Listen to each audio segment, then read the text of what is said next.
They made some shots late. They never stopped playing. They played hard and they gave a lot of effort, which is hard to do. They played Wofford before us and came down a couple days early. So credit to them. Appreciate them for that. Um, for us, it's good to get a win, right? Wins are hard to come by in Division One basketball. It's always good to win.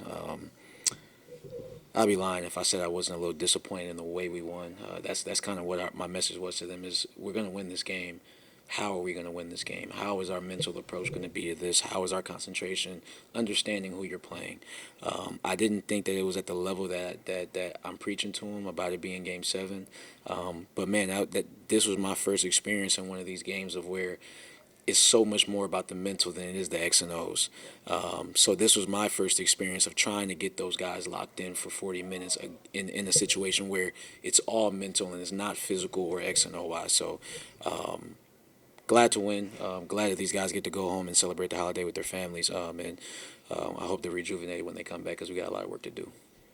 It's been a kind of a busy 5 days or so. You go to Carolina, you play tough, you lose. You go to Loyola, you play tough, you lose when you're on a plane and all that. And you come back here.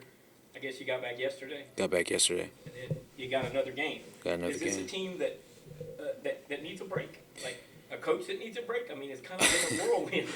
Yeah, it's been a lot for all of us, right? But it's been the most for them. Not only was there a coaching change, but then there's a principles and accountability and that kind of change too that they have to get adjusted to while they're still trying to win games.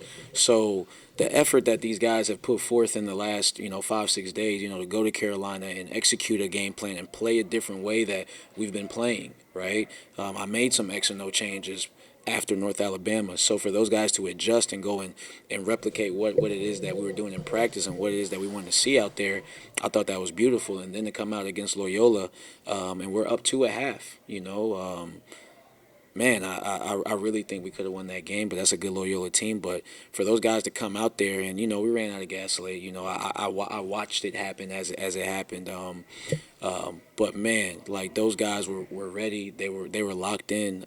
They wanted to win that game. They did everything that they could. So I'm super proud of them. I do think they need a break. I think they will rightfully deserve this break. And we still got an uphill battle with UNC coming up. So yeah, they're pretty good. So they definitely need a break. But man, we're just gonna continue building and going into conference play. Taje, can you speak to that? Just it's been kind of a whirlwind for the last 2 weeks. As a player, get to go home and take a little breath and relax a little bit. You got to stay focused when you come back. But is this a team that needs that the break's coming at a good time? Yeah, certainly. I feel like me personally, I definitely need a break. I could tell all the guys around me need a break mentally, emotionally, physically. So I feel like it's great to get a quick little reset, get our minds back right, know what we got to do to come into conference play, get some wins. What's the schedule? You go home? When you come back or whatever? We'll be back on the 26th. We'll practice that night. Want to give them a little bit of time to get home. To get back travel. You never know with highways and things like that. Right. And then North Carolina is what day? On the 29th is on that Friday. Okay, so you get a few practices. So we'll have 3 days to practice, 3 days to prepare for a very good North Carolina team. I was up late last night watching them against Oklahoma, and it's going to be a challenge. It's going to be a challenge, but we're going to prepare, and we're going to play our game, and we're going to play super hard, and everything else will figure itself out. You mentioned after the North Alabama game that you mentioned him and that y'all got to get the ball to him. South Carolina, you got the ball to him. He had a great game with Loyola. Today, 8 for 11. Things have to run through the big guy, don't they? Absolutely. I'm sure anybody in our program can tell you that. It's very apparent. Not only can he create shots for himself, but the attention that he receives creates easier shots for those guys on the perimeter. They like playing with this kid because he's so unselfish. We find ourselves asking him to shoot more. Shoot more than 11 times, shoot more than 15 times, because he's historically been at 58%. Right. The best shot that we can take on offense is him taking a shot regardless of where it's at, outside of the three. But any shot within the three-point line, that's the best shot that we can get. And we understand that as coaches, obviously.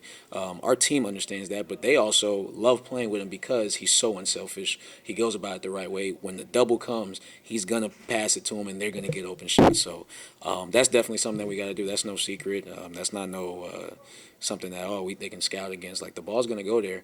You got to decide how you're going to guard it, and we have to decide how we're going to execute if you bring anybody else. So that's definitely a staple. It's who we are. It's who we are as long as there's kids in our program.